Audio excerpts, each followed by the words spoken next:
नमस्कार दोस्तों, स्वागत है आपका टेरेस गार्डन चैनल पर।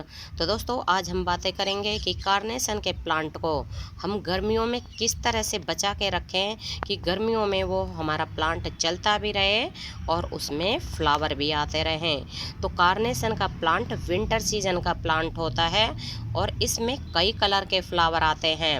और जैसे कि हमारे इसमें ये वाइट कलर के फ्लावर आए हुए हैं और भी पिंक, रेड और मतलब कई कलर के फ्लावर आते हैं। और ये डाइंथस फैमिली का ही प्लांट होता है। तो डाइंथस में छोटे साइज़ के फ्लावर आते हैं और सिंगल पेटल फ्लावर आता है, और कार्नेशन में ये बड़े साइज़ का फ्लावर आता है। और दोस्तों, ये विंटर सीजन का ही प्लांट होता है, लेकिन हम इसकी ज़्यादा देखभाल करते हैं तो गर्मियों में भी ये बच जाता है। तो आज इसी टॉपिक पे बात करते हैं कि हम कार्नेशन के प्लांट की किस तरह से देखभाल करें कि गर्मियों में भी हमारे पास ये बना रहे और इसमें फ्लावर भी आते रहें। तो दोस्तों, ये इस प्लांट को हमें गर्मियों में बिल्कुल शेड में रखना है, या फिर आपके पास जैसे बड़े साइज़ का गमला है और उसमें बड़े साइज़ का जैसे प्लांट लगा हुआ है, तो उसके अंदर इसके पॉट को उठा के रख दें। तो उससे क्या होगा कि नीचे से मिट्टी से भी मॉइस्चर मिलता रहेगा और ऊपर से पेड़ की छाया भी मिलती रहेगी। तो दोस्तों, ये प्लांट हमारा एक जो 4-5 इंच का प्लास्टिक पॉट होता है, नर्सरी पॉट, तो उसमें लगा हुआ था। और 4-5 दिनों से हमारे यहाँ लगभग डेली ही बरसात आ रही है, तो हमने इसको अभी 3-4 दिनों पहले ही इस बड़े पॉट में रीपॉट कर दिया है, क्योंकि ये प्लांट है ना थोड़ा ज़्यादा ही बड़ा हो गया था और वो पॉट छोटे साइज़ का था। और अब तो कुछ दिनों के बाद जैसे इसका सीज़न आ ही जाएगा, और गर्मियों में भी आप देख सकते हैं इसमें कितने सुंदर सुंदर फ्लावर आ रहे हैं। और दोस्तों, इसके पानी का ध्यान रखना है। जैसे कि मिट्टी के ऊपर की लेयर सूख जाती है तो उसके बाद ही पानी डालना है। ये नहीं है कि गर्मियाँ ज़्यादा हैं तो इसमें भर भर के पानी डाल दें।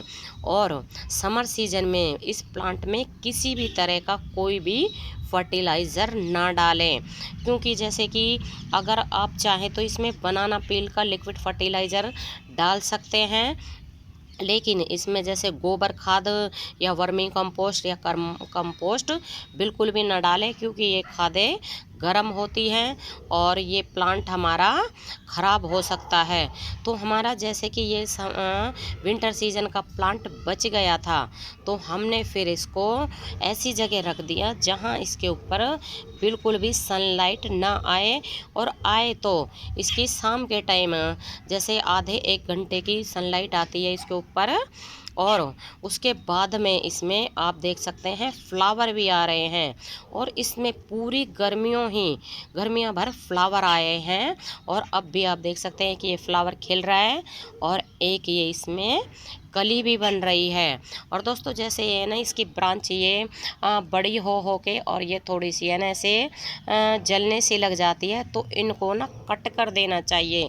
तो हमने भी ये ब्रांच इसकी कट कर दी हैं, और अब इनमें से नया फुटाव शुरू हो जाएगा। जैसे कि ये कट करी थी तो इसमें से ये नीचे से ये नई ब्रांच निकलने लगी है। और आप चाहें तो इस प्लांट की कटिंग को अभी ग्रो कर सकते हैं, क्योंकि मानसून का महीना चल रहा है। तो इस टाइम में बरसातों के मौसम में हर तरह की कटिंग ही आसानी से चल जाती है। और ये वाले प्लांट की भी अगर आप कटिंग लगाओगे तो आप यहाँ से जैसे 2 से 2.5 या 3 इंच की कटिंग ले लें और उसको सैंडी सॉइल में लगा दें, और फिर उसको भी बिल्कुल शेड एरिया में रखें जहाँ बिल्कुल भी धूप ना आए। या फिर जैसे कि बताया है कि वे बड़े पॉट में आप इसकी कटिंग को लगा के बड़े पॉट में रख सकते हैं, ताकि नीचे से भी मॉइस्चर मिलता रहे और ऊपर से भी पेड़ की छाया मिलती रहे। या फिर आप इसकी कटिंग को ज़मीन में भी लगा सकते हैं किसी बड़े पेड़ के नीचे, और जब इसमें रूट्स बन जाएं तो फिर उनको निकाल के आप पॉट्स में लगा दें। तो दोस्तों, कार्नेशन का प्लांट वैसे तो विंटर सीजन का प्लांट होता है, लेकिन आप देख सकते हैं ये प्लांट हमारे पास गर्मियों में भी सरवाइव कर रहा है। और सरवाइव ही नहीं, इसमें फ्लावर भी बहुत सुंदर सुंदर आ रहे हैं। तो ये हमारे में ये वाइट कलर का फ्लावर आ रहा है और पूरी गर्मियां ही इसमें फ्लावर आए हैं। और दोस्तों कार्नेशन के प्लांट में कई बार मिलीबग का अटैक भी हो जाता है। तो मिलीबग से अपने प्लांट को बचाने के लिए आप इसमें जैसे 15 से 20 दिन में एक बार नीम ऑयल का स्प्रे ज़रूर कर दें। और समर सीजन में इसके पानी का ध्यान रखना है। तो जैसे मिट्टी की लेयर सूख जाती है तब पानी डालें, लेकिन मिट्टी पूरी तरह से सूखनी नहीं चाहिए, क्योंकि ये प्लांट है ना हमारा ज़्यादा गर्मी के कारण ख़राब भी हो जाता है और पानी की कमी के कारण भी ख़राब हो सकता है। इसलिए इसकी पानी का ध्यान रखना है और इसकी सनलाइट का भी ध्यान रखना है। इसको शेड एरिया में रखना है। तो दोस्तों कार्नेशन का प्लांट इस समय आपको नर्सरी के ऊपर नहीं मिलेगा। और अगर आपके पास जैसे विंटर सीजन के 1-2 प्लांट बचे हुए हैं तो आप इस समय उनकी कटिंग लगा सकते हैं। तो कटिंग लगाने से हमारे गार्डन में ढेरों प्लांट कार्नेशन के बन जाते हैं। तो दोस्तों इसका सीड अक्टूबर-नवंबर के महीने में लगाया जाता है। तो हमने भी इसका सीड लास्ट ईयर अक्टूबर-नवंबर के महीने में लगाया था और ये सीड से लगाया हुआ ही हमारा प्लांट है जो कि अभी तक चल रहा है और इसमें फ्लावर भी आ रहे हैं। और भी हमारे पास 2-3 ऐसे प्लांट हैं जो विंटर सीजन के हैं, लेकिन उनमें अभी भी फ्लावर आ रहे हैं और अच्छे से चल भी रहे हैं। तो वो प्लांट हम आपको और किसी दिन दिखाएंगे। फ़िलहाल हम कार्नेशन के प्लांट के बारे में बातें करते हैं।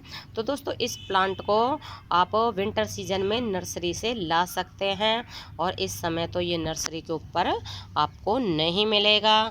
और 50 से 60 रुपए में ये प्लांट आपको नर्सरी के ऊपर विंटर सीजन में मिल जाता है। अक्टूबर-नवंबर के महीने में, अक्टूबर में तो ये प्लांट ना आना ही शुरू होते हैं, छोटे छोटे से ही प्लांट आते हैं। और नवंबर-दिसंबर के महीने में ये प्लांट आपको आसानी से मिल जाते हैं और इसमें कई कलर के फ्लावर आते हैं। तो दोस्तों कार्नेशन के प्लांट को आप सीड से भी लगा सकते हैं और इसको आप कटिंग के द्वारा भी लगा सकते हैं। और गर्मियों में अगर इस प्लांट में फ्लावर लेने हैं तो हमें थोड़ी सी ज़्यादा देखभाल करनी पड़ती है कार्नेशन के प्लांट की। तो जिस तरह से हमने इसका ध्यान रखा है, अगर आप भी वैसे ही कार्नेशन के प्लांट का ध्यान रखते हैं तो पूरे साल ही फिर आपके गार्डन में फ्लावर खिले रहते हैं। जैसे कि हमारे गार्डन में ये फ्लावर खिले हुए हैं वाइट कलर के, बहुत ही सुंदर। और इसमें ये कलियां भी बन रही हैं काफ़ी बड़े बड़े साइज़ की।